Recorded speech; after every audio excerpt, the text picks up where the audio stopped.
Hello everyone, welcome to the online classes of biology.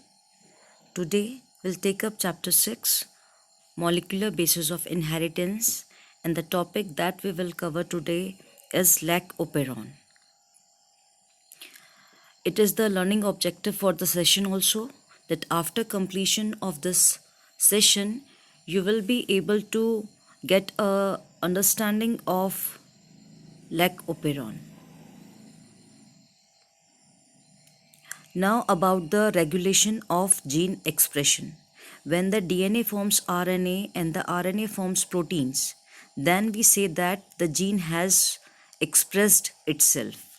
Now we need to look into the point that at what site we can regulate the expression of a gene.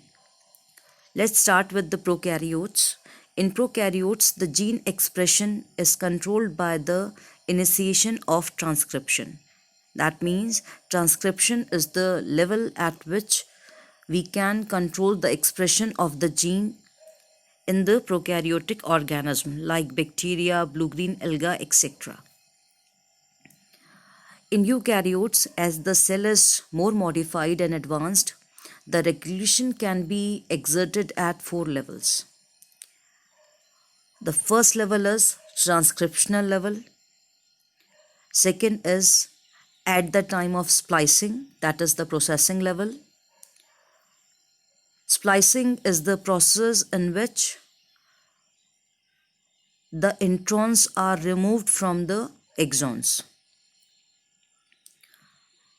Transport of messenger RNA from nucleus to cytoplasm, as the process of transcription takes place inside the nucleus, and after the formation of RNAs, the RNAs through the nuclear pore comes out into the cytoplasm. So at that time, when the messenger RNA comes out through the nuclear pore into the cytoplasm, the gene regulation can be controlled. And at the translational level, that is the level when RNA expresses itself in the form of proteins. So now it is clear to all that regulation of gene expression can be controlled at 1 level in the prokaryotes and at 4 levels in the eukaryotes. Now about the lac operon. Before coming to the point lac operon, let's discuss about its proposal and all. The regulation at transcriptional level was shown by Jacob and Monod.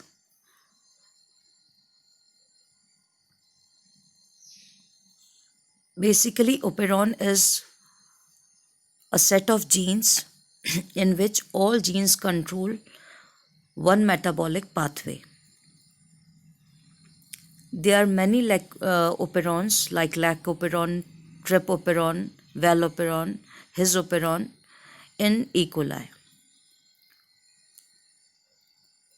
and other prokaryotic cells. An operon consists of the following components, and this question about operon and the components and the explanation of lac operon, it is a 5-mark question which is very important for board exam, and you need to prepare the figure also given in NCERT book. Now about the components of operon. It has a structural gene. The structural genes transcribe the messenger RNA for the amino acid sequence of proteins. Promoter gene. The promoter gene is a sequence of DNA where the RNA polymerase binds and initiates transcription. Operator. It acts as a switch for the reaction. That means the reaction will keep going on, that is the switch on reaction, and the reaction will stop, that is the switch off reaction. In both the cases, the switch is the operator. It is the sequence of bases on DNA adjacent to the promoter. The accessibility of promoter gene for RNA polymerase is regulated by proteins called repressor proteins. In most cases, a specific repressor protein binds to the operator. Now, the regulator gene. This codes for the repressor protein that binds to the operator and switch off the transcription unit. So the regulatory gene is also represented as I gene or the inhibitory gene. Now the inducer, the substance or substrate that prevents the repressor from binding to the operator is called an inducer. It keeps the switch on and transcription continues. So to keep on going the reaction, we need the presence of the inducer. Let's get a quick revision of it. In the lacoperon, the sequence of the gene is as follows: PIPOZYA. Here P is the promoter which initiates the reaction. I is the regulatory gene which forms the repressor protein. Then O is the operator gene and ZYA are the structural genes which will form the proteins which control this complete reaction in which the metabolism of lactose sugar takes place. Basically, lactose metabolized into galactose and glucose from which the bacteria get energy. Now about the structural gene ZYA. You need to mention all the letters in small. Z gene codes for beta galactosidase, which hydrolyzes disaccharide lactose into galactose and glucose. The Y gene codes for permease enzyme, which increases the permeability of the cell to beta galactosides. And the A gene encodes for transacetylase. Transacetylase cause transacetylation of lactose.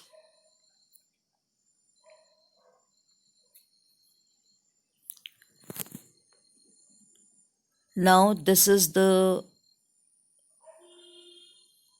figure which shows the lacoperon in both conditions, switch on and switch off. In the absence of inducer, here the inducer is the lactose sugar. The sequence of the gene in the lacoperon is PIPOZYA.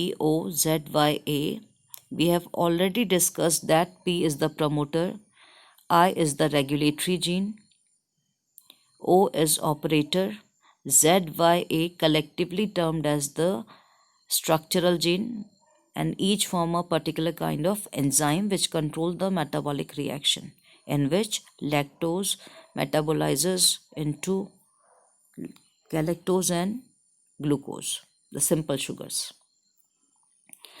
In the absence of inducer, that is lactose, what happens to the cell? The regulatory gene will form repressor messenger RNA and the repressor messenger RNA will form repressor protein.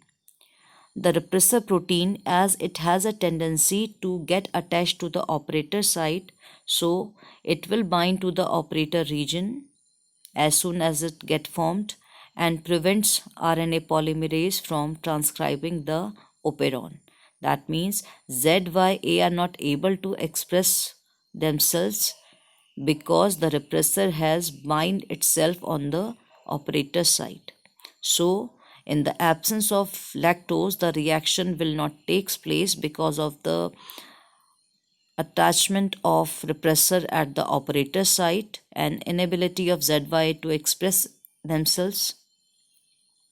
This reaction is termed as the switch off reaction. Now about the switch on reaction, which occurs in the presence of inducer, that is lactose. I will behave the same, that is The regulatory gene will form repressor messenger RNA, and repressor messenger RNA will form the repressor protein. Now, because inducer is present there, and inducer has a tendency to attach to the repressor. So whenever the repressor protein will form, the inducer present inside the cell, it get attached to the repressor protein, and the repressor protein become inactivated.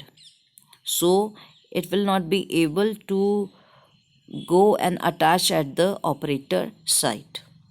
Now the operator will remain exposed or will not get overlapped by the repressor protein. So the ZYA structural genes are able to express themselves now.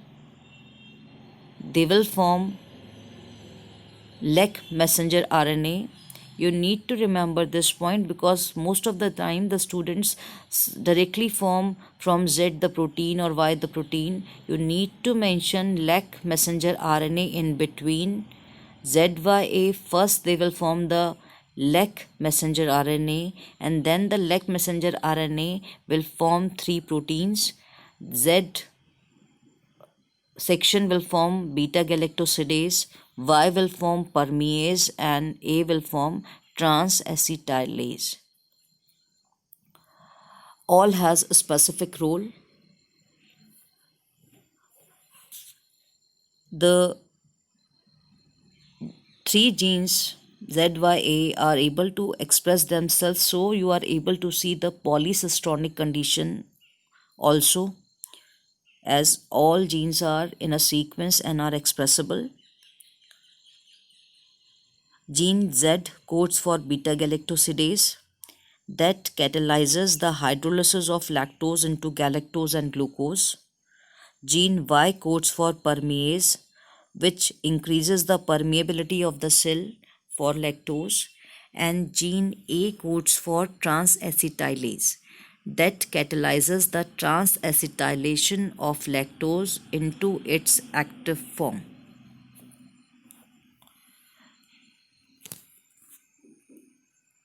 Now, the same thing, in the absence of inducer, the repressor of the operon is synthesized from the I gene. The repressor protein binds to the operator region of the operon and prevents RNA polymerase from transcribing the operon. In the presence of inducer, the reaction will be switched on and the repressor is inactivated by interaction with the inducer, which allows RNA polymerase access to the promoter and transcription proceeds. Regulation of lac operon by repressor is referred to as negative regulation. I think you have achieved the learning objective for this session.